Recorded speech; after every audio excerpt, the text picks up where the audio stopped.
Pasklido po mišką baisi žinia. Ožiukas prievartautojas pasirodė. Prievartauja visus iš eilės. Mažą, didelį, pūkuotą, visus varo. Miško žvėris susirinko, sako, nežinom, ką daryti. Meška, galinga meška, nieko nežino, ką daryti. Vilkas, sako, aš bejėgi, sako, prieš tą ožiuką prievartauti. Visus išprievartauti. Lapė, nepavaikštų tiek išprievartauta.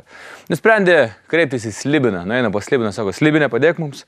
Ožiukas prievartautojas atsirado visą mišką, visus, mažus, vis. Slibinas sako, na gerai, sako, nuskrisim, pažiūrėsim, kas ten daros. Slibinas pakilo virš miško, skrenda, žiūri ožiukas, prievartautojas, nusileidžia. Pakelia krūtinę ugnim, iš vienos galvos, iš trečios, iš devintos, su kojom žemę kasą ir sako ožiukui, nu ką, ožy, prievartautojau, iškrypėlį, bijai?